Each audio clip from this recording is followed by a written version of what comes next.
E aí, pessoal, tudo bem? Sou o professor Demetrio Siqueira, da Academia da Matemática.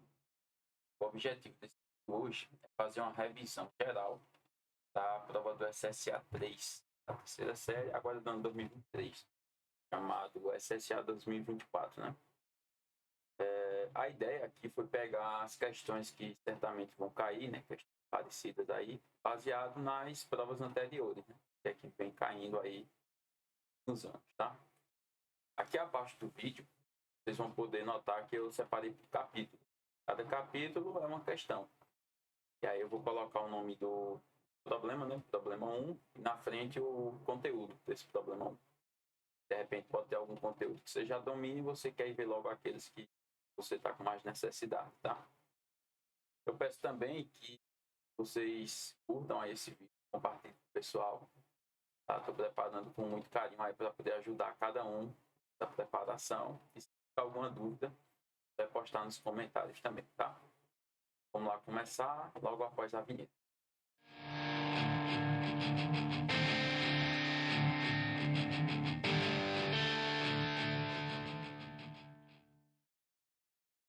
Bem, pessoal, a primeira questão que eu separei aqui para a gente dar uma olhada foi uma questão de porcentagem, né? Geralmente vai cair uma. E aí essa questão nos diz o seguinte: a fórmula percentual ou centesimal, como o próprio nome, é aquela que indica a porcentagem de cada elemento presente na substância, ou seja, a massa de cada elemento químico em partes de massa da substância. Por exemplo, se temos a fórmula percentual C 75%, H 25%, quer dizer que 100 gramas dessa substância há 75 gramas de carbono e 25 gramas de hidrogênio. Um técnico de química precisa manipular um remédio conhecido popularmente como aspirina ou AS. Ele tem 180 mil miligramas, vou colocar aqui, da substância que contém 108 gramas de carbono, 108 gramas de carbono, 8 gramas de hidrogênio, 64 gramas de oxigênio. Ao descrever os dados técnicos do trabalho, ele escreveu a fórmula percentual da aspirina. As porcentagens de carbono, hidrogênio e oxigênio, respectivamente, encontradas pelo técnico, são aproximadamente iguais a quanto? Então, a gente quer escrever, basicamente, a fórmula percentual, né, pessoal? Ou seja, a gente tem que descobrir quantos por cento tem de cada tipo.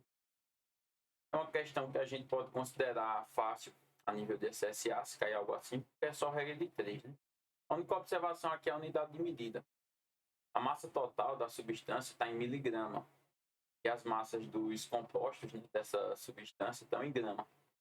Então, ou a gente deixa tudo em miligrama, ou a gente deixa tudo em grama. Como tem 3 medidas em grama e uma em miligrama, eu vou deixar tudo em grama. Está mais fácil que eu só converto os 180 mil.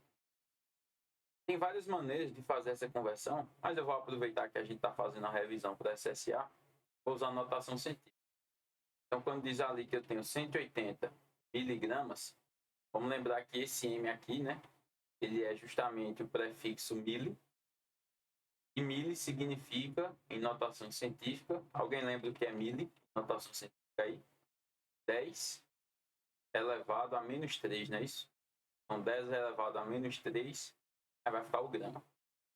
Esse 10 elevado a menos 3 indica que eu vou voltar 3 casas decimais. Então, quando eu voltar 3 casas decimais, os últimos 3 zeros desaparecem, né? Então, fica simplesmente 180 gramas.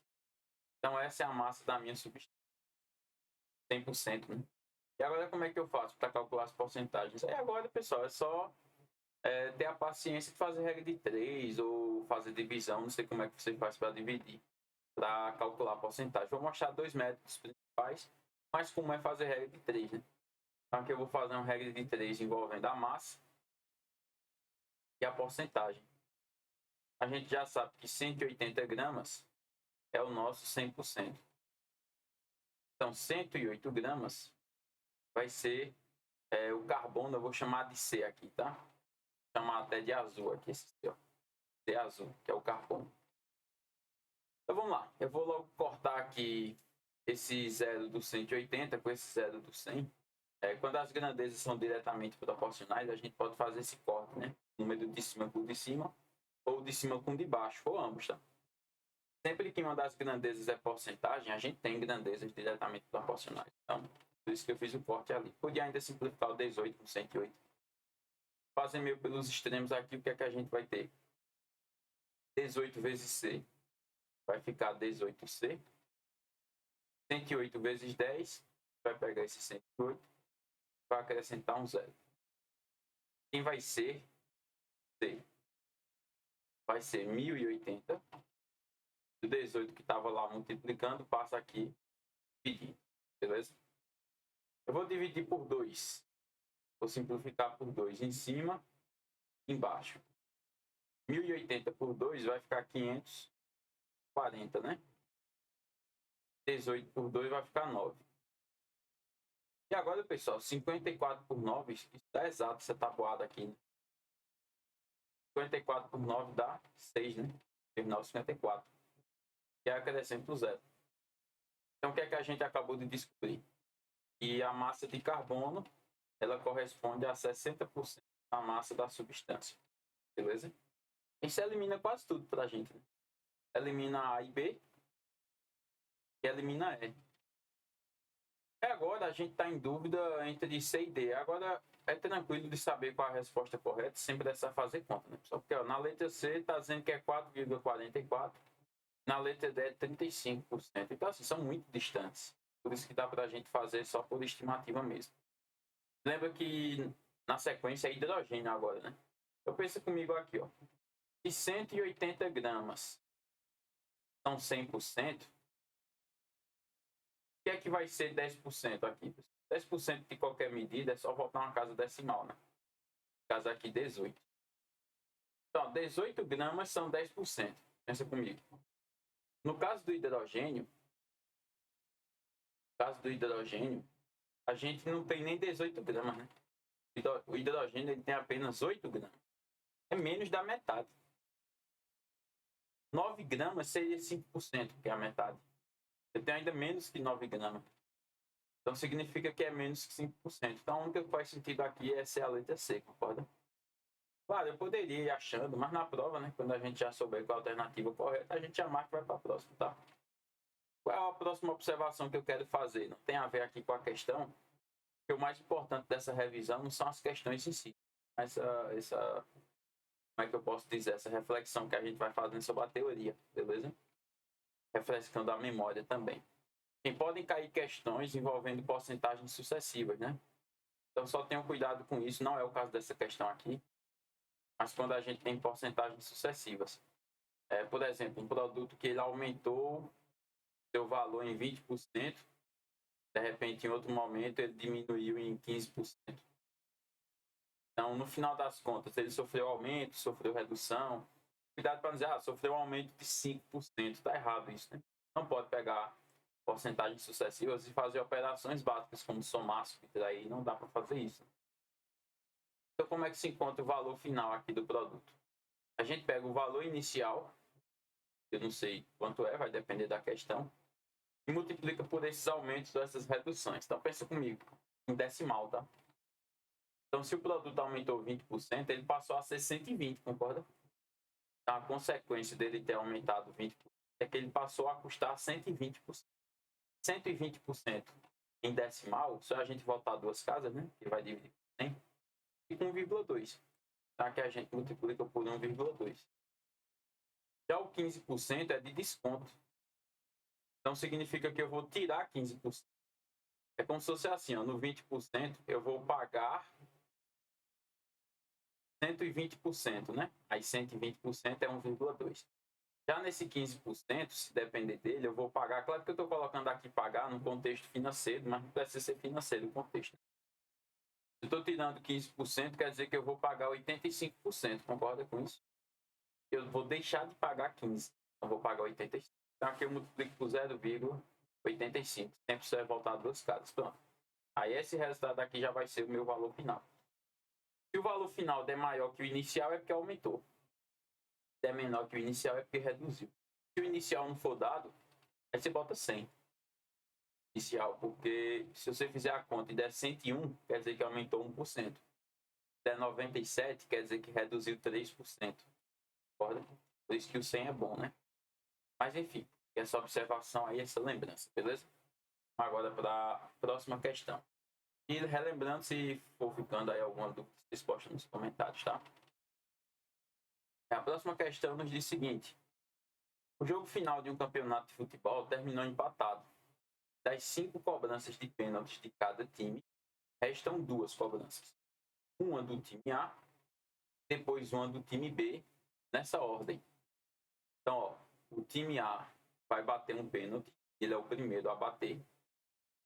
E o time B vai bater outro pênalti, ele é o segundo a bater. Apenas uma jogadora do time A perdeu uma cobrança. Então, aqui tem essa informação importante para a gente, né? Uma jogadora do time A, deixa eu só pegar o lápis vermelho, perdeu uma cobrança. E o placar da disputa está 3 gols para o time A, 3 gols para o time A, contra 4 gols para o time B. A cobradora do time A tem uma probabilidade de 80% de converter o pênalti, ou seja, de fazer o gol. A cobradora do time B, 70%. Então, qual é a probabilidade do time B ser campeão? Olha a pergunta aqui. Qual é a probabilidade do time B ser campeão sem exceder as 5 cobranças? O que é que isso significa, pessoal? Porque pode acontecer um empate, né? E depois dos 5 pênaltis tiver empate, aí continua as cobranças, né? Uma para cada lado. Quem fizer e o outro errar, ganha. Nesse caso, eu não quero que isso aconteça, tá? Eu não quero exceder essas cobranças. E vamos pensar aqui nos times, né? Vamos pensar no time A. O que é que a gente sabe sobre ele?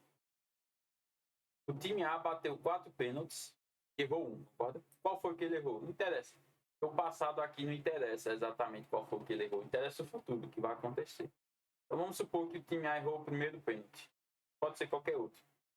E aí acertou o segundo, acertou o terceiro e acertou o quarto. O que é que acontece com o time B?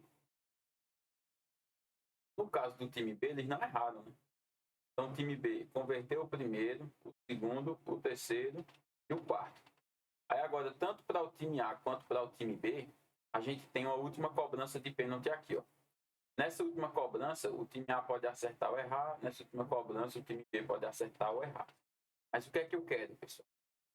Eu quero que o time B seja campeão. Quem é que bate o primeiro pênalti? Vamos lembrar aqui. É o A, né? Primeiro o time A bate o pênalti, depois é que o time B bate. O que é que precisa acontecer para que o time B seja campeão? Você consegue pensar em uma situação? São 2 situações, né, pessoal? Vê se você concorda comigo.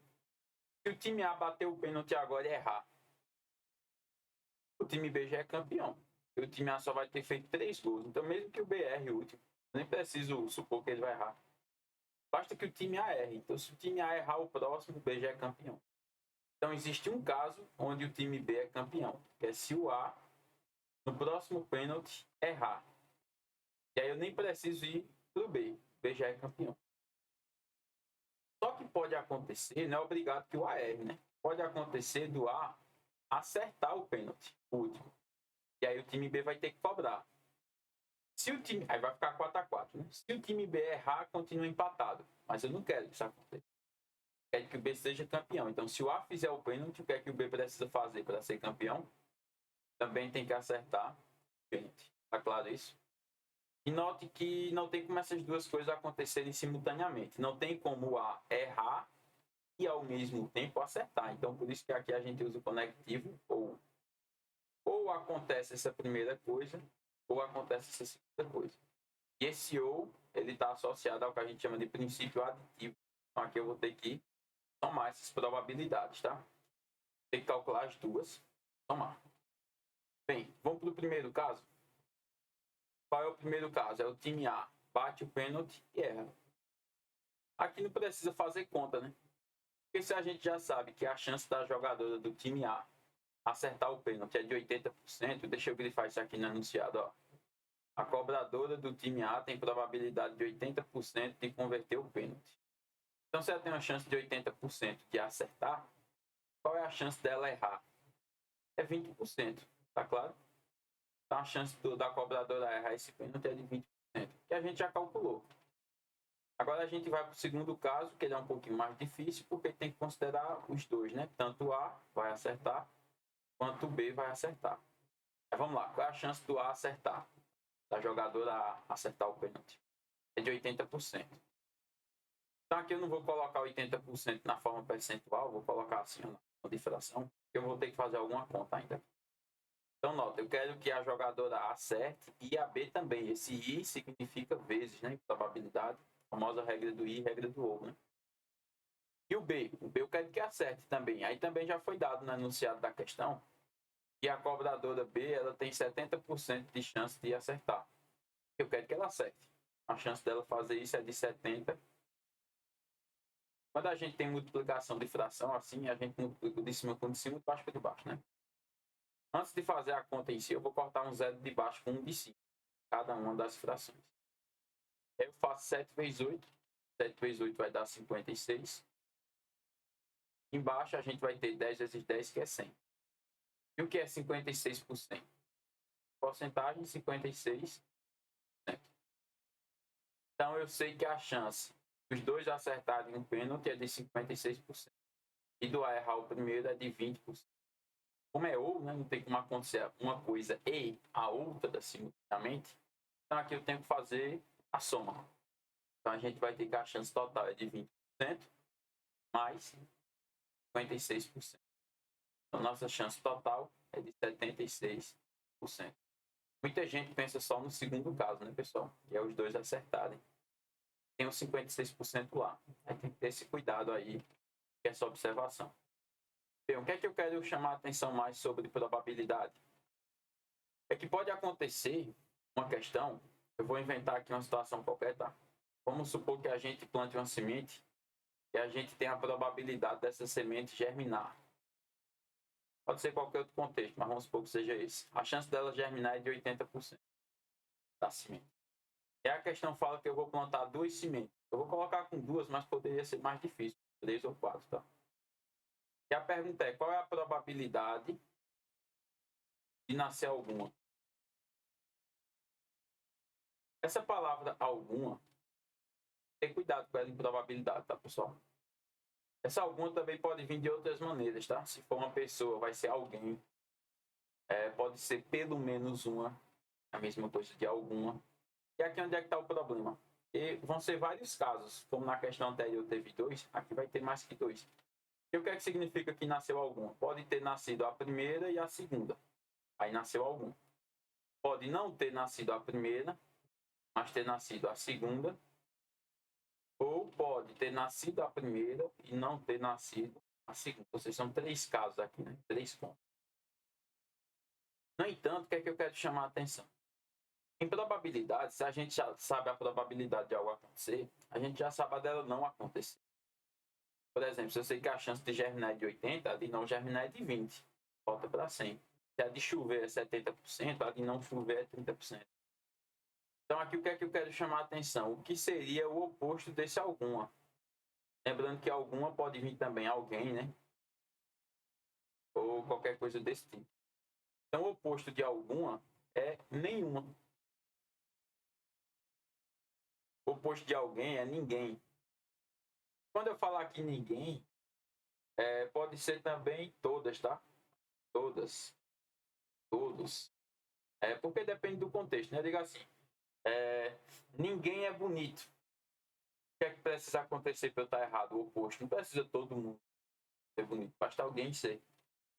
Quando eu digo assim, alguém é feio. O que é que precisa acontecer? Eu posso dizer ou ninguém é ou todos são.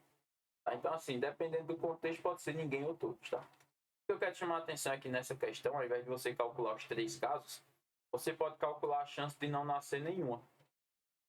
Ou seja, você faz simplesmente 20%, que é de não nascer a primeira, vezes 20%, que é de não nascer a segunda. Corta os zeros, e aí 2 vezes 2, 4, e aí vai ficar por 100. Eu descobri que a chance de não nascer nenhuma é de 4%. Não é o que a questão me pediu. Só que a de nascer alguma vai ser o que falta para 100, né? Então, aqueles 3 casos juntos, se eu fosse calcular para depois somar, vai dar aqui 96%. É o que falta para 100%, tá? Esse tipo de resolução é bastante interessante, ganha bastante tempo. Aqui eu só fiz com 2 sementes, viu? Se fosse com 3 ou 4 sementes, o número de casos seria bem maior, beleza? Vamos aqui para a próxima questão. E aproveitando aqui o momento, quero pedir que vocês se inscrevam aqui no canal, né? Se você ainda não é inscrito, chegou aqui por acaso. Se estiver gostando aí, compartilhe com o pessoal, se estiver te ajudando esse vídeo. E que você ative o sininho também, não custa nada para você. É uma maneira de valorizar o trabalho que a gente tem para preparar um material desse tipo para vocês, tá? Então vamos lá. Em projetos arquitetônicos são utilizados programas de computador para efetuar os desenhos de forma correta. Ao desenhar uma mesa redonda com 4 bancos também redondos, o projetista indicou a posição de cada item usando a equação da circunferência, que representa cada um desses móveis no plano. O resultado do projeto gráfico ficou conforme a seguir. Vou descer um pouquinho aqui. E aí diz assim: ao analisar o resultado, ele notou que uma das equações foi inserida de maneira incorreta. Dá para a gente ver que tem algo estranho aqui, né, pessoal? Nesse banco aqui. Todos os outros estão com uma parte, ó, passando por baixo da mesa, né? Esse daqui não. Então tem alguma coisa errada realmente nesse banco aqui de baixo. Dessa maneira, para posicionar o banco de forma correta e simétrica aos demais, o projetista deverá inserir qual equação? Então a gente quer achar a equação de uma circunferência, seja a equação correta, não é a equação dessa aqui. A gente já sabe que está errado. A gente quer a equação de uma circunferência seja correta. E qual seria a circunferência correta? Primeiro vamos pensar nisso, né? O centro dessa circunferência errada está no ponto 0 e menos 3. Onde é que deveria estar, então? Bem, já que é simétrico, a gente vê ó, que o centro dessa está no 2, aí do outro lado está no menos 2. Então, se essa aqui em cima está no 2, quer dizer que aqui embaixo o centro, para estar correto, deveria estar no menos 2 e não no menos 3, que é onde de fato ele está. Outra coisa que a gente nota das circunferências pequenas é que o raio dela é 1, né? Que é essa distância ó, do centro até a borda. Qualquer uma dessas que você pega aqui, o raio sempre vai ser 1. Nisso daqui, a nossa circunferência está até correta, porque o raio dela é 1 também. O centro dela é que está errado, né? Então, se ela tiver um raio 1, ela vai ser algo mais ou menos assim, né? Vai ficar muito bom aqui, não é fácil desenhar uma circunferência, né? Podem imaginar. Mas a circunferência que a gente quer, ela é mais ou menos por aqui, concorda? Ó, note que ficou um pedacinho aqui para dentro da mesa, como a gente já queria que acontecesse. E a gente quer achar a equação dessa circunferência. Vamos lá. O que é que eu preciso para achar a equação de uma circunferência, pessoal? 2 coisas. Centro do raio. E a gente já tem os dois, concorda? Quem é o centro dessa circunferência da gente aí? Em coordenadas 0, menos 2. Quem é o raio dela? A gente já sabe que é. Quando a gente vai escrever a equação de uma circunferência, tem a equação chamada equação reduzida. Aqui eu vou colocar a letra lambda para representar a circunferência. E a equação reduzida de uma circunferência é assim: x menos a ao quadrado mais y menos b ao quadrado igual ao raio ao quadrado. E aqui o que é que eu quero chamar a atenção? O que é esse a e esse b? São as coordenadas do centro. No entanto, o centro ele não tem coordenadas menos a e menos b, como aparece na equação. É simplesmente a e b. O que é que significa isso na prática? Se o centro tem coordenada a, na equação vai aparecer menos a. Se o y do centro é b, na equação vai aparecer menos b, ou seja, na equação aparece o oposto daquele número que de fato é o centro. Para o nosso exemplo, como é que vai ficar? Vou fazer aqui abaixo, ó. Como é que fica a equação dessa circunferência? X, aí o x do centro é 0. Aí tanto faz estar mais 0 ou menos 0, né? Ou estar menos aqui. Tanto faz se fosse mais também. Menos 0. No caso do y, aí no y tanto faz não, né? E no y lá é menos 2. Aí eu tenho que colocar o sinal oposto. No caso aqui eu coloco mais 2. E do lado direito a gente coloca o raio. No caso aqui é 1. E eleva ele ao quadrado. Tá? É que a gente vai ter x menos 0. Note que x menos 0 ou x mais 0. Se fosse um mais aqui. Continua sendo simplesmente x. Então vai ficar x ao quadrado mais y mais 2, aqui eu repito, porque eu não sei quanto é y, né? Tem como eu somar. A gente repete. 1 ao quadrado dá 1.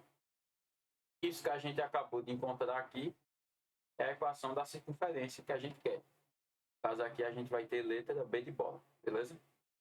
O que eu quero chamar a atenção de vocês aqui, pessoal, a mais, é que essa equação que a gente encontrou é o que a gente chama de equação reduzida. Só que existe uma outra equação, que ela é um pouquinho mais difícil, que é a equação geral. O que é a equação geral? Eu pegar e desenvolver essa equação reduzida, desenvolver esses parênteses ali. Então, vê, eu vou repetir aqui, ó. Eu tenho x ao quadrado, deixa eu fazer de preto mesmo. Eu tenho x ao quadrado mais y mais 2 ao quadrado, isso igual a 1. Eu vou desenvolver esses parênteses. Y mais 2 ao quadrado, isso é um produto notável, né? Que é o quadrado da soma. Como é que se resolve? É o quadrado do primeiro, mais 2 vezes o primeiro vezes o segundo, mais o quadrado do segundo. Isso igual a 1. Agora eu vou passar esse 1 para o lado esquerdo e deixar tudo igual a 0. E aí eu vou ter o que eu chamo de equação geral. Então fica x ao quadrado, mais y ao quadrado, 2 vezes 2, 4, né? Então mais 4y, mais 4, que é o 2 ao quadrado ali, menos 1, isso igual a 0. E agora, só para concluir, eu vou somar aqueles dois números ali, né? Vou somar 4 com menos 1, né? Na verdade, vou subtrair. 4 menos 1, 3. Igual a 0. Pronto. Isso daqui, que eu acabei de encontrar, não tem mais o que fazer aqui, é o que a gente chama de equação geral. Então, se você pegar uma equação reduzida para chegar na geral, basta desenvolver os parênteses. Professor, essa parte aqui do y mais 2 ao quadrado, que o senhor usou essa fórmula aqui, ó, eu não conheço essa fórmula, não. Bem, tudo bem, não tem problema. Pode simplesmente aqui fazer assim, ó, y mais 2 vezes y mais 2. Beleza? Aí tu vai achar justamente isso aqui, que lá ao quadrado ele vezes z, concorda? Aí tu vai usar aquela técnica, tem gente que chama de chuveirinho, né? Gosta de apelidar as coisas. Você usa essa técnica aí e encontra exatamente a mesma coisa. Bem, vale só falar mais uma coisa. O mais importante aqui na equação geral, além de encontrá-la, tem algo que é mais importante, que é você saber fazer o caminho voltando. Então, se a questão te der a equação geral, tu tem que saber a partir dela, determinar quem é o centro e quem é o raio. Como é que a gente faz para voltar, pessoal? Primeira coisa, a gente agrupa os termos semelhantes. Aqui já estão agrupados, ó. Entre aspas, o x está com x, porque só tem ele fazer. O y está com y e o número está sozinho. Então, como é que a gente faz para voltar? Agora eu vou pegar aqui em cima, ó, escrever a geral, x ao quadrado, mais y ao quadrado, mais 4y, mais 3 igual a 0. Então, a primeira coisa que a gente faz é passar os números para o outro lado. E quem vem do outro lado não é o raio? Do lado esquerdo só fica letra. Então, aqui a gente vai fazer, isolar, vai fazer a parte mais importante agora, que é completar trinômio. É uma coisa que a pessoa aprende lá no ensino fundamental, né? Geralmente no 8º ano. Como é que o cara faz isso? Bem, o x ao quadrado não tem muito o que fazer aqui, né? O x ao quadrado ele não tem nenhum segundo termo, então não tem como eu completar o trinômio se só tem um, tem que ter pelo menos 2. Aqui eu vou só repetir. Quando a letra vem sozinha assim, né, x ao quadrado, quer dizer que ali já vai ser 0, né? Já sabe disso. Agora esse do y não, né? Tem 2 termos, então dá para achar o terceiro. A gente vai ter assim, ó, y ao quadrado, tô só repetindo, mais 4y. Aí como é que eu vou saber quem é esse próximo termo, que é justamente o termo que falta para completar o trinômio? Falta um termo aqui. Tudo isso igual a menos 3. Por que menos 3? Porque eu já passei o 3 para o outro lado. Bem, para a gente achar esse terceiro termo, basta a gente olhar para esse termo anterior. A gente vai pegar a metade desse termo anterior, só o número, tá? A letra não interessa não. E essa metade a gente eleva ao quadrado. A metade de 4 é 2. 2, quando a gente elevar ao quadrado, vai ficar 4. Note que se eu somei 4 aqui do lado esquerdo, eu também vou ter que somar 4 do lado direito, senão não fica igual, né? Que era igual a menos 3, era só o que está escrito em preto. Somei 4, então do outro lado eu também tenho que somar 4. Só que agora, a gente consegue escrever esse fator todinho aqui do y, que eu vou grifar de vermelho, Tudo isso aqui a gente consegue escrever como um produto notável. Como é que faz? Depois que a gente tem um trinômio, a gente tirar a raiz quadrada do primeiro e a raiz quadrada do terceiro. E manter esse sinal que está aqui no meio, né? Então, vê, quem é a raiz quadrada de y ao quadrado? Y. Aí mais, que é o sinal que está no meio. Quem é a raiz quadrada de 4? 2. Tudo isso é elevado ao quadrado. Do lado direito, 4 menos 3, 1. Então, nota que eu cheguei exatamente na equação reduzida que eu tinha no início.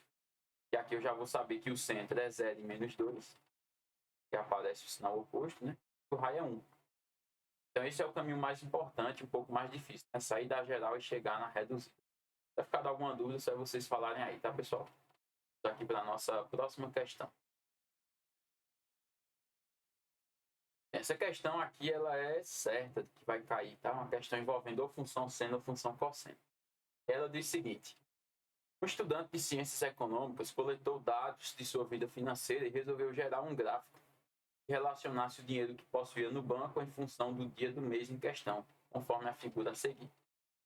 Considerando que o mês em que o estudo foi realizado possui 30 dias, a expressão que representa o gráfico feito pelo estudante é qual? Então aqui, pessoal, essa questão nos deu um gráfico, está perguntando qual dessas funções pode ser a que gera este gráfico. Então, assim, tem duas observações extremamente importantes em relação à função seno e função cosseno. A primeira serve exatamente para as duas, é a mesma coisa. Quando eu tenho a função seno, vou fazer assim, ó, seno de alfa. Esse alfa pode ser qualquer valor. Eu tenho a função cosseno de alfa. O maior valor que o seno e o cosseno podem assumir, o maior, é 1. Tá? Então, esses números aqui eles sempre são menores ou iguais a 1. 1 é o maior valor que eles conseguem assumir. E o menor valor que eles conseguem assumir é menos 1. Então, o seno de qualquer coisa, ou cosseno de qualquer coisa, sempre vai ser no máximo 1, ou no mínimo, menos 1. Daí é fato, tá? Então, por exemplo, qual é o valor máximo da função? Qual é o valor máximo? Eu vou até... Qual é o valor máximo da função da letra A? Qual é a função da letra A? Y é igual a menos 3.000 vezes cosseno de π vezes x por 15. E não interessa, pessoal, se aqui dentro está um pouco estranho. Ó. Eita, π vezes x por 15. Não interessa. Isso aqui é o cosseno de alguma coisa. Vocês concordam comigo? E o cosseno de alguma coisa, o valor máximo que ele vai poder assumir é 1. E o valor mínimo que ele vai poder assumir é menos 1. Então, qual vai ser o valor máximo da função? Aí eu testo esses dois, né? Para ver o que é que pode dar. Por exemplo, y vai ser igual a menos 3.000. Vamos testar o valor mínimo. Qual é o valor mínimo desse cosseno? É ser menos 1. E aí, quando eu fizer menos 3.000 vezes menos 1, menos é mais, vai ficar 3.000 positivo. Já, se eu for testar o valor máximo do cosseno, qual é o valor máximo do cosseno? Vai ser 1.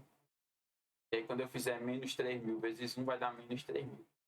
Ou seja, o valor máximo do cosseno me deu o valor mínimo da função. O valor mínimo do cosseno me deu o valor máximo da função. Então, aqui na letra A, o que eu sei é que essa função no máximo vai ser 3.000. No mínimo vai ser menos 3.000. Inclusive, se eu olhar só para isso, a letra A pode ser a candidata. Porque realmente, ó, no máximo aqui ela é 3.000, a gente vê isso, e no mínimo ela é menos 3.000. Agora, claro, isso pode acontecer para outras funções. Por exemplo, vai acontecer na letra D, a mesma coisa. Vai acontecer na letra B de bola, a mesma coisa. Mas usando esse raciocínio, a gente, por exemplo, já consegue eliminar essa letra C de cara, né? Porque na letra C, ó, é o cosseno de alguma coisa, concorda? O máximo aqui é C1. Quando eu fizer 1 vezes menos 1.500, vai dar menos 1.500. E o mínimo é ser menos 1. Quando eu fizer menos 1 vezes menos 1.500, vai dar mais 1.500. Então, aqui na letra C vai variar de menos 1.500 para mais de 1.500. Não é isso que está no gráfico. Então, baseado só nisso de eu saber o máximo e o mínimo de um seno e de um cosseno, eu já elimino aqui. Não vou nem fazer assim, não parece que eu marquei a letra C. Eu já elimino aqui a letra C. Baseado só nessa observação aqui, ó, que eu estou circulando de azul aqui, sim. Valor máximo e o valor mínimo do cosseno, tá? Uma coisa também que isso é a primeira coisa que eu quero chamar a atenção, que é importante. Qual é a segunda coisa, pessoal? É que os valores de seno e cosseno, eles nascem de uma circunferência chamada circunferência trigonométrica. Aqui não tem como ficar muito bonito não, né, pessoal? Desenhar uma circunferência assim. E essa circunferência trigonométrica, ela tem como se fosse um plano cartesiano, tá? O raio dela vale 1. E o eixo X é o que é o eixo do cosseno. Já o eixo Y vai ser o eixo do seno. E aqui o que é que eu quero chamar a atenção de vocês? Tem aqueles ângulos que são 30, 45, 60. A gente precisa conhecer aqueles ângulos, tá, pessoal? O seno e o cosseno deles. A questão não vai dar isso para você. Você tem que saber que o seno de 30, por exemplo, vale 1 sobre 2. E o cosseno de 30 vale raiz de 3 sobre 2. Essas medidas tem que saber, tá? Essa tabelinha. Agora, tem uns ângulos que eles não são tão conhecidos, né? Tão usados, que é um ângulo de 0 graus, um ângulo de 90 graus, o de 180 graus e o de 270 graus. E aqui eu vou ser ainda mais específico. O mais importante é esse primeiro quadrante aqui. É o que mais costuma cair. Tá? Esses ângulos que estão em grau, eles também podem vir radiano. Então, esse 0 graus é a mesma coisa, é igual a 0 radianos. 90 graus é a mesma coisa que π sobre 2 radianos. E 180 graus é a mesma coisa que π radianos. Já que eu estou fazendo aqui a gente vai ter 3π sobre 2 radianos. Claro, 360 graus vai ser o dobro de 180. 2π. É importante saber, né, que π radianos, essa unidade de medida radiano, é a mesma coisa que 180 graus. Então, π radianos são 180 graus. Então, se tu pegar um ângulo na tua prova em radiano, é muito fácil converter. Tá, tu pegou o ângulo π sobre 6. Olha lá, π sobre 6 radianos. Eu quero o seno disso aqui. Fazer agora eu não sei, sabe? Π não é 180? Então, 180 graus dividido por 6. 30 graus. Então, π sobre 6 radianos é a mesma coisa que 30 graus. Tá? Agora, o que é que eu quero chamar a atenção nessa circunferência? Como o raio dela vale 1, então, quando eu tiver a 0 graus, o cosseno de 0, que é o eixo X, vai ser justamente esse pedaço aqui, ó, até chegar no 0. Então, significa que o cosseno de 0, ele vale 1. Aí, quanto é que vai ser o seno de 0? Quando eu tiver com esse ponto marcado aqui, ó, quanto é que vale no eixo Y? Se eu fizer o tracejado aqui no eixo Y, vai bater na origem, né? Então, significa que o seno de 0 vale 0. Já quando eu vou para 90, aí o ponto vai estar lá em cima, ó, no 90, esse ponto aqui. Quem é o x dele? Se a gente for fazer o x dele aqui, é 0, né? Então, o que é que significa? Que o cosseno de 90, se eu pensar no ângulo 90, o cosseno vai ser 0. Aí, se eu pensar no seno, o seno de 90 vai ser 1. E assim a gente vai fazendo. Por exemplo, se fosse por 180, aí o cosseno já vai ser menos 1, porque está do lado negativo, né? Está no eixo X. Já o seno aqui vai ser 0. Só para concluir, para 270, o cosseno vai ser 0, assim como é para 90. Já o seno aqui vai ser menos 1. Note que realmente o seno só vai variar de menos 1 até 1 e o cosseno de menos 1. Sabendo disso, a gente vai fazer uma coisa agora que é provável que você tenha que fazer na prova da CSA. É você escolher um ponto do gráfico. Escolhe um ponto do gráfico e joga nas funções. Para ver em qual vai dar certo. Se der certo em mais de uma, a gente joga, pega outro ponto e assim vai. Agora, qual é o ponto que é bom a gente pegar, pessoal? Um ponto onde tenha 0, né? Principalmente o x. Porque se dentro desse parênteses vier com muita bagaceira, como é o caso aqui, e a gente substituir o x por 0, vai anular tudo, né? Então, um ponto muito bom que a gente pode pegar é esse ponto aqui, ó, vermelho aqui embaixo. Olha esse ponto que eu estou circulando aqui embaixo de vermelho. Quais são as coordenadas desse ponto? O x dele é quanto? X é 0. Quem é o y? Menos 3.000. Então, eu já sei que quando eu pegar nas alternativas para testar, quando eu substituir o x por 0, vai ter que dar menos 3.000. Vamos testar a letra A. Vou fazer aqui no cantinho de fora. Ó. A letra A, o que é que a gente tem nela? Menos 3.000, e aí eu já vou substituir o x, tá? Vezes o cosseno, e vezes x, só que eu estou dizendo que o x é 0. Tudo isso dividido por 15. Bem, todo esse parênteses aqui, vê se você concorda comigo, né? Tudo que está aqui dentro desse parênteses vai dar zero. Então, no final vai ficar só menos 3.000 vezes o cosseno de zero. É por isso que é importante saber quanto é o cosseno de zero, né, pessoal? Vai lá na circunferência, o cosseno de zero vale 1. Então, esse cosseno de zero aqui, ele vale 1. Aí, quando eu fizer menos 3.000 vezes 1, vai dar menos 3.000. Era esse valor que eu queria que desse? É, né? Olha o ponto lá embaixo. Quando x é zero, tem que dar menos 3.000. Então, já deu. Posso marcar a letra A? Não. Pode ser que dê certo em outra, né? Mas é o que vai acontecer em todas. Olha, quando eu fizer isso daqui, eu já sei que isso vai dar zero. Todos esses que eu estou circulando de vermelho, aqui eu sei que vai dar zero. Quando eu fizer o cosseno de zero, dá 1, na letra B. E 1 vezes 3.000 vai dar 3.000 positivo, só que é para dar 3.000 negativo. Então aqui já está fora, e a letra E já está fora pelo mesmo motivo, mesmíssimo motivo. E a letra D do seno? Bem, quando eu calcular o seno de zero, aí o seno de zero vai dar 1. Porque a gente já sabe, ou melhor, o seno de zero vai dar zero. Tá aqui na circunferência de verdinho. Aqui. Então já sei que isso daqui vai dar zero. E quando eu fizer 0 vezes menos 3.000, anula, fica zero, né? Então aqui eu já sei que no caso da letra D também não pode ser porque vai dar zero. Era para dar menos 3.000. Então aqui já eliminou tudo, ficou só a letra A. Professor, por que o senhor não já pegou esse ponto texto logo desde o início? Eu queria dar essa revisada, né, pessoal? Mostrar que o seno e o cosseno variam só nesses extremos. Lembrar o seno e o cosseno desses ângulos, que não são tão comuns, né? Que é o 0, 90 e 180. Beleza? Eu vou ver se eu gravei no canal um vídeo mostrando um jeito rápido de saber o seno e o cosseno desses ângulos sem precisar decorar essa circunferência. Bem, se eu tiver gravado, eu vou deixar aqui em cima, tá? Se não aparecer é porque eu não gravei. Eu vou dar uma olhada se eu já fiz esse canal, tá? Então vamos aqui para a próxima questão. Bem, a próxima questão nos diz o seguinte. A tabela a seguir mostra as medalhas de ouro obtidas pelo Brasil nas edições dos Jogos Olímpicos ocorridas de 2004 a 2020. Foram 5 Jogos Olímpicos. Para analisar a quantidade de premiações obtidas pelo país, um comentarista de programa esportivo calculou o desvio padrão dos dados apresentados na tabela. Ele calculou aqui, ó, chamado desvio padrão. Então, qual é o valor desse desvio padrão? Foi dado para a gente aqui uma raiz, né? Uma raiz de 0,2 para 0,45. Foi dado, provavelmente vai precisar, né? Se fizer a conta certa aqui, isso provavelmente vai aparecer. Então, vamos lá. Primeira coisa que a gente tem que saber. O desvio padrão,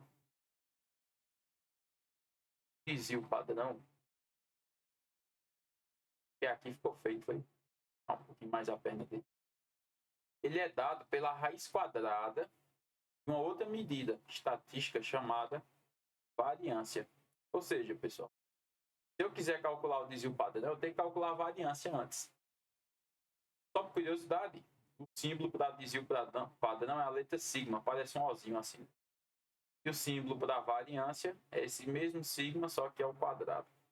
Tá? Então, como é que se calcula a variância? Se resume a isso, basicamente, a questão. E se eu souber a variância, o desvio vai ser a raiz. Quadrado. Então, para calcular a variância, a gente tem 3 passos, tá, pessoal? Para calcular a variância, eu podia fazer em 2, tá? Eu gosto de fazer em 3, porque eu acho que fica um pouquinho mais claro. Primeiro passo, calcular a média dos dados. Esse é o primeiro passo. Segundo passo, que é o mais difícil. A gente vai fazer a diferença de cada termo para a média. Pode ser que não fique muito claro aqui, mas eu vou deixar mais claro. E vai elevar ao quadrado.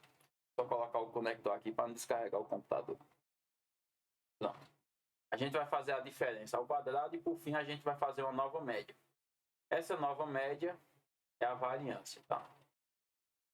Eu só não entendi foi nada. Vamos lá, primeiro passo. Qual é o primeiro passo, pessoal? Calcular a média.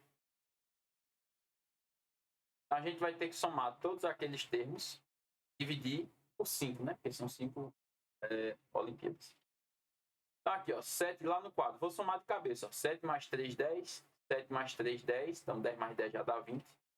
20 mais 5 vai dar 25. Então, a soma vai dar 25. E a gente soma tudo e divide pela quantidade de termos, que foi 5. Então, significa que a nossa média deu. Tá. Agora, a gente vai para o segundo passo, que é o passo onde a gente vai ter que fazer a diferença de cada termo para a média. E esse resultado é levar ao quadrado. Professor, como assim? Vai lá, vai ficar claro. Deixa eu apagar a tabela lá. Vamos lá, o primeiro termo é 7, concorda? Então eu vou ter que fazer a diferença de 7 para 5, para a média. Nota que eu não posso errar essa média não, senão eu vou errar daqui para frente. Então eu faço 7 menos 5. Eu vou escrever aqui por extenso assim. 7, deixa eu pegar o lápis preto aqui. Pronto, agora. Vou fazer 7 menos 5. Aí esse resultado eu elevo ao quadrado. Aí vai ter outro 7 menos 5, porque são 2 7. Claro que eu não precisaria repetir, tá? Posso simplesmente pegar esse aqui de cima e multiplicar por 2. Por quê? Porque vão ter 2 deles, tá? Estou fazendo repetindo só para ficar um pouco mais claro. Se você não conhece, né? Então aqui vai ficar agora 3, né? Então 3 menos 5 ao quadrado. Novamente vai ter um 3 menos 5, que são 2. Eu podia só multiplicar vezes 2 para ter que repetir, tá? E o último é 5. Então vai ficar 5 menos 5. Daqui ao quadrado. Agora bora fazer essas contas. Como é que vai ficar tudo isso aqui, ó?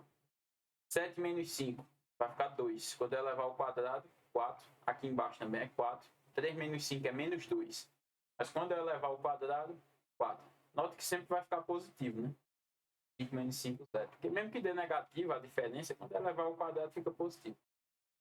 Bem, agora que eu tenho esses resultados, aí eu vou para o último passo. Qual é o último passo? Calcular uma nova média. Essa nova média, ela já vai ser o que a gente chama de variância, tá? Essa nova média já é a variância. Então, eu vou somar os valores que eu encontrei e dividir por 5. Nesse caso, por 5, porque são 5.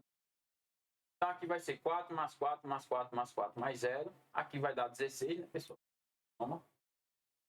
E aí, 16, quando eu dividir por 5, jeito rápido de dividir por 5, a gente dobrar um número e voltar uma casa. Serve para qualquer número, tá? Exato ou não?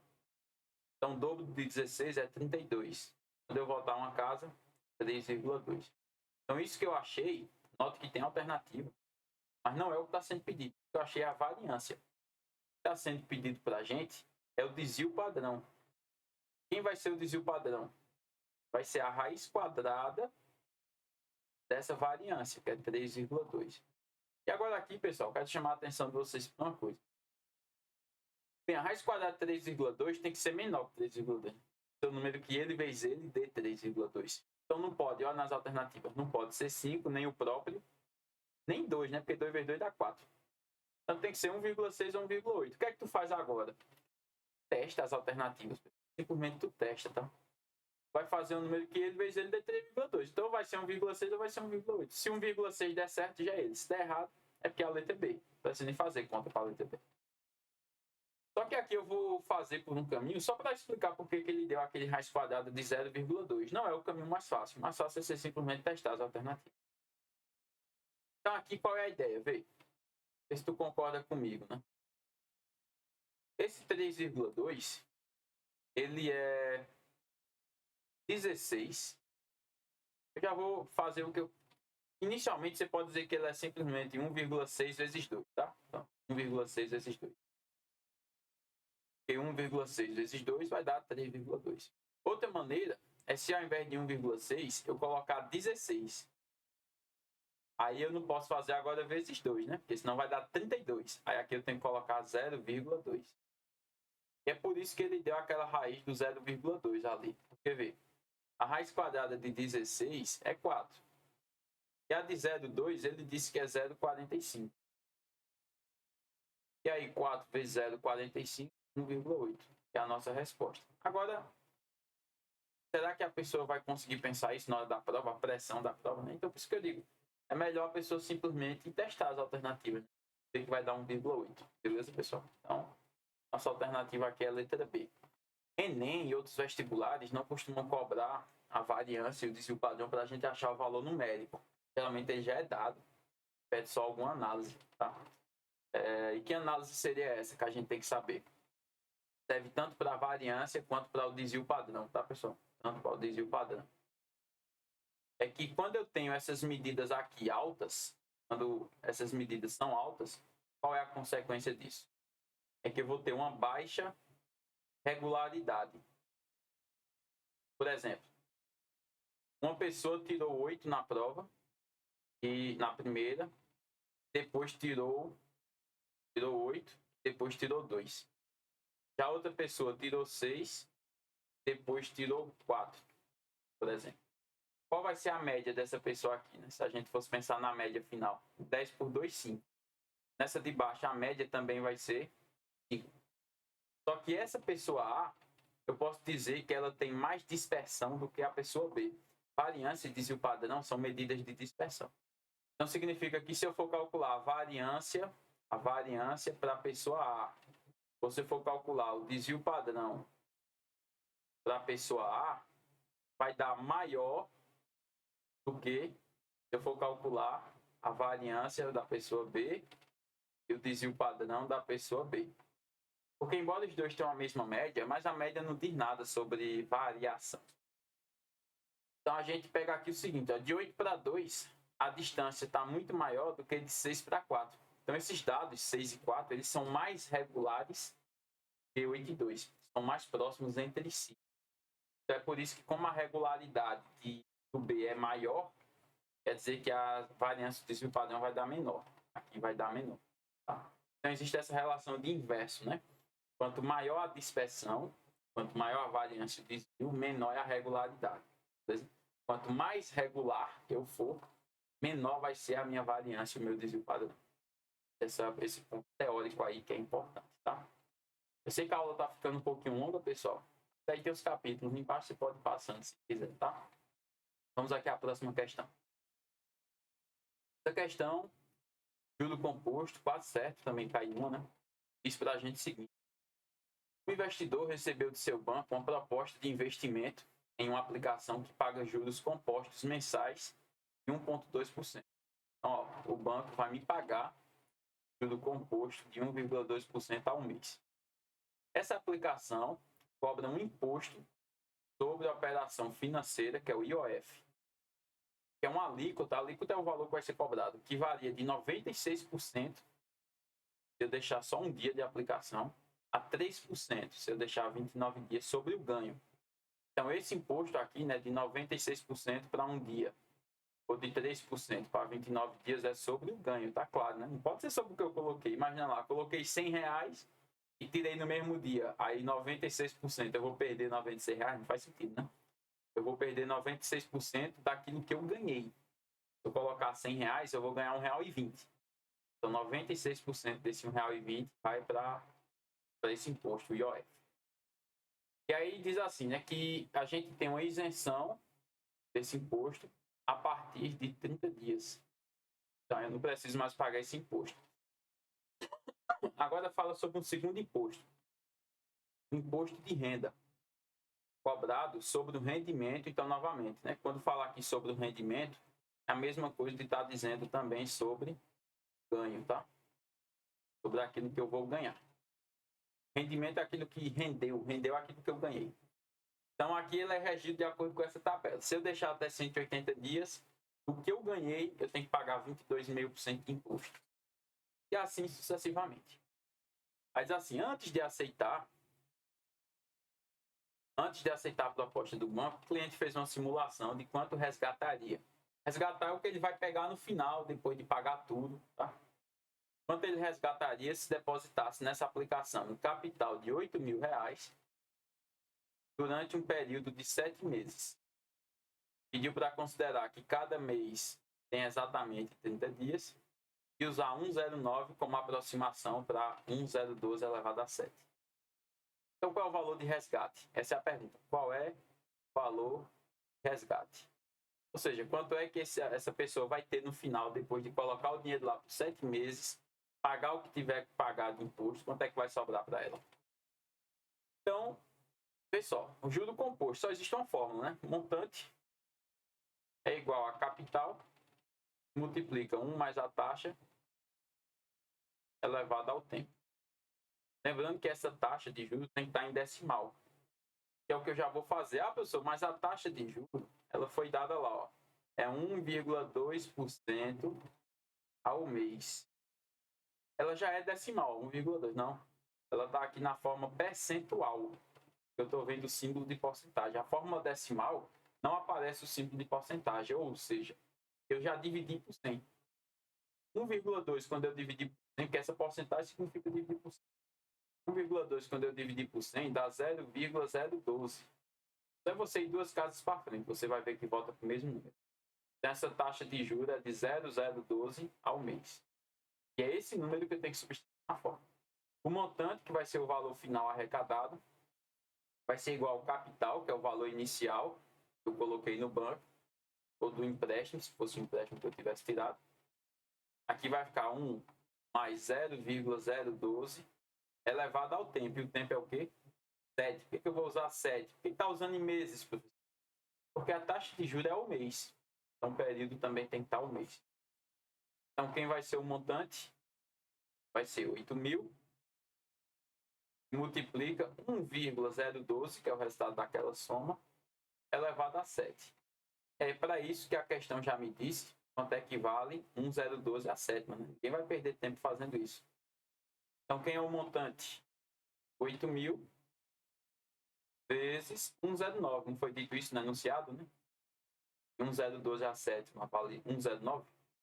Professor, e o SSA vai dar isso daqui? Vai, né, pessoal? Agora sim, for até 3 meses, geralmente ele não dá não, que é para tu ter o trabalho, né? De fazer ele, vezes ele de novo. Dá um trabalho danado. Mas geralmente até 3 meses pode ser que não dê, mas de 4 meses diante costuma ser dado. Né? Então, quem é o montante aqui? Esse 8.000 tem 3 zeros, né? Esses 3 zeros significam 1.000. Então, quando eu multiplicar esse 109 por 1.000, essa vírgula vai andar 3 casas para frente, vai ficar só 8. Eu terei os 3 zeros. E 109 vezes 1.000, quando andar 3 casas para frente, se eu andar só 2, fica 109. Se eu andar mais uma, acrescento um zero. Então, essa é a conta que eu vou fazer. 1.090 vezes 8. Pode logo fazer aqui, ó. Quanto é 8 vezes 0? 0. Quanto é 8 vezes 9? 72. Vai 7. 8 vezes 0 é 0, mas tinha 7. E 8 vezes 1 é 8. Então, o que é que significa esse 8.720? Esse é o dinheiro que eu vou ter no banco após 7 meses. Coloquei 8.000, vou ter 8.720. Essa alternativa está na letra C. No entanto, eu não posso marcar. E por que eu não posso marcar? Porque ainda tem um imposto a ser pago, concorda? Eu vou precisar pagar um imposto azul, que é o IOF. E o IOF está dizendo que a partir do 30º dia eu não preciso pagar mais. Então aqui eu não vou pagar. Por quê? Porque passaram 7 meses. Olha essa continha que eu vou fazer aqui. Ó. 7 meses. Cada mês tem 30 dias. 7 vezes 30 dá quanto, pessoal? 210, né? Então eu deixei esse dinheiro lá por 210 dias. Então eu não vou pagar o imposto azul, porque ele só paga até 29 dias. Agora o imposto de renda, que é o verde, eu vou ter que pagar. E aí o imposto de renda que eu vou ter que pagar, ele se encaixa em qual intervalo aqui? 210 está nesse, né?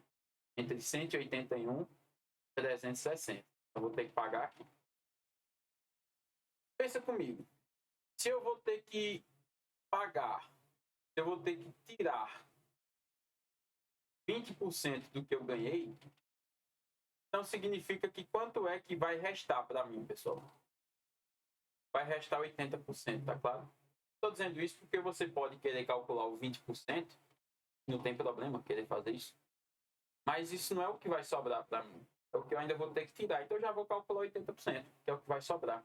Ah, então só é calcular 80% de 8.720, né, professor? Não, pessoal. O imposto de renda, ele é cobrado só sobre o ganho, né? Então a gente tem que saber qual foi o ganho aqui, ó. Qual foi o ganho?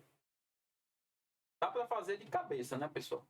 Se eu coloquei 8.000 reais, vou tirar 8.720, então o ganho foi de 720, tá claro?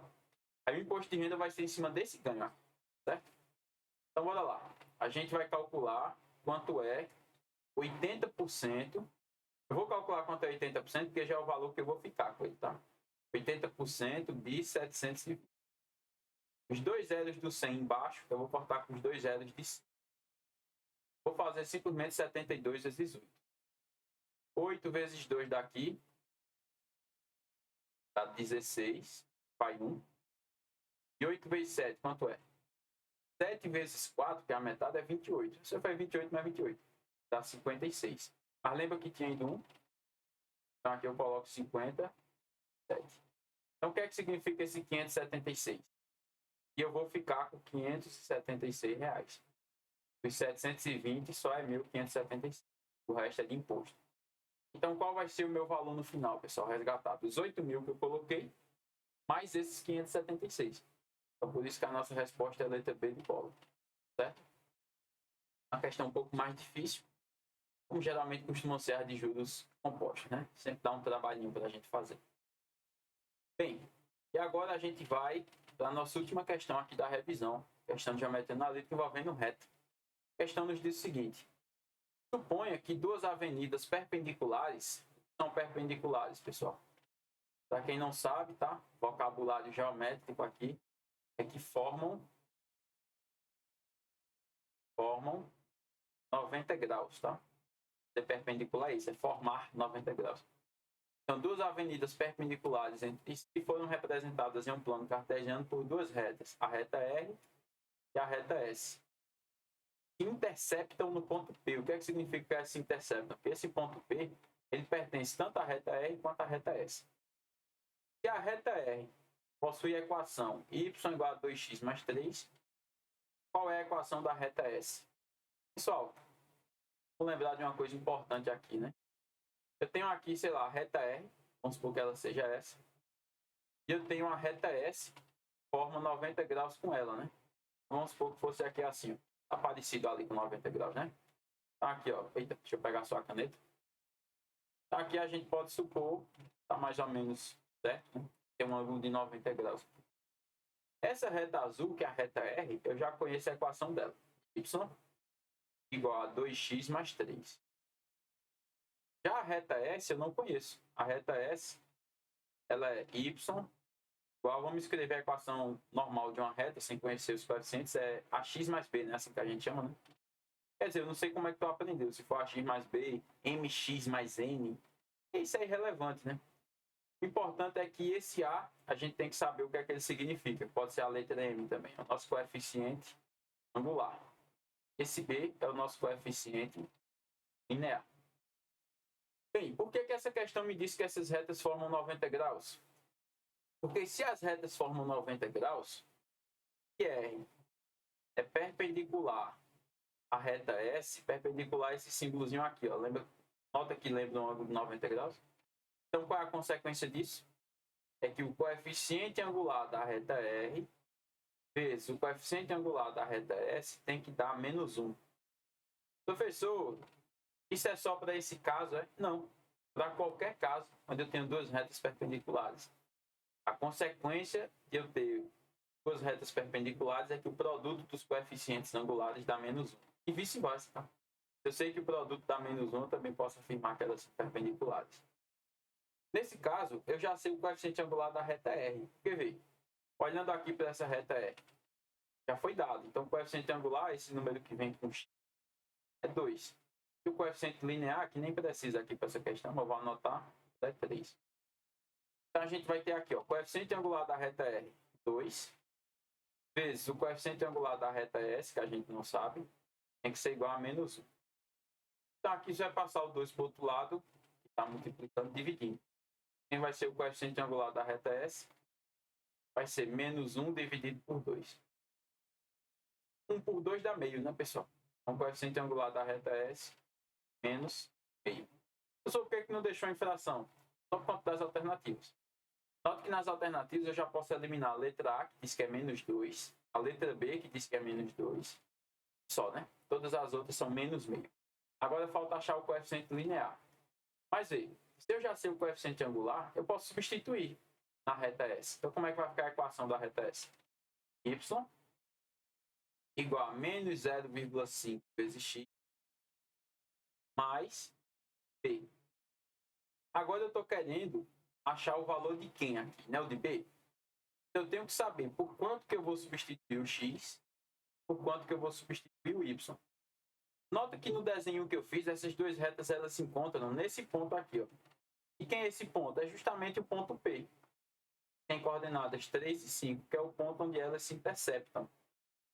Se esse ponto P pertence à reta verde, então quer dizer que eu posso substituir o x por 3 e o y por 5. Ah, professor, mas podia na azul também? Pode também. Tá? Só que na azul não vou descobrir nada, porque eu já tenho tudo.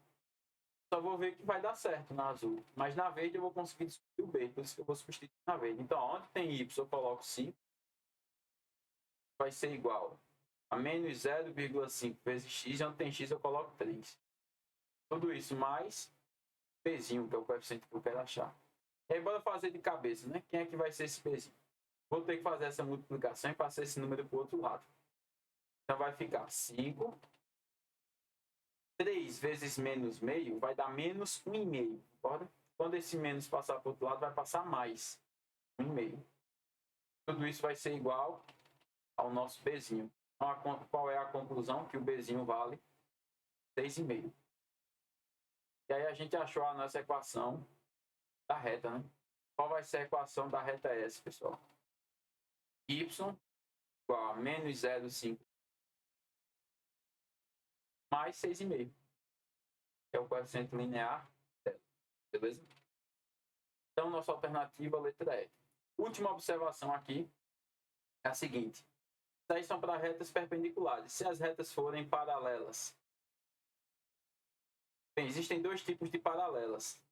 As paralelas distintas e as paralelas coincidentes. Quando é que eu tenho duas paralelas distintas? Quando uma é assim e a outra é assim. Ó. Elas não se tocam. Não. Quando é que elas são paralelas coincidentes? Quando uma é assim e a outra é exatamente igual. Está por cima dela aqui. Ó. As duas estão juntas, tá uma em cima da outra. Quando é que elas vão ser paralelas? Quando o coeficiente angular de uma, eu vou chamar da reta R aqui, for igual ao coeficiente angular da reta S. Quando os coeficientes angulares forem iguais, eu já posso afirmar que são paralelas. O que é que vai diferenciar ser distinta de coincidente? Aí é o linear. Se o coeficiente linear da reta R for igual ao coeficiente linear da reta S, elas são... Eita, aqui eu fiz errado, aqui é o contrário. Se o coeficiente linear da reta R for igual ao da reta S, então, elas têm um coeficiente angular igual e o linear igual. Ou seja, são a mesma reta. Vai ser a coincidente. Agora, se o linear de uma é diferente da outra, significa que elas são paralelas, porque eu já estou partindo do pressuposto que o angular é igual. Mas como o linear é diferente, elas vão ser distintas. Tá? Pessoal, a nossa revisão foi isso daí. Se você tiver gostado, se tiver acompanhado aí alguma questão, peço que você curta esse vídeo, compartilha com o pessoal, para ajudar outras pessoas também. Não custa nada para você se inscrever no canal, então se inscreve aí, dá esse apoio para que a gente possa continuar produzindo vídeo desse tipo, tá? Qualquer dúvida, posta nos comentários. Boa prova aí para vocês na CSA 2023, chamada de CSA 2024. E é isso daí, pessoal. Valeu e até o próximo vídeo. Um abraço.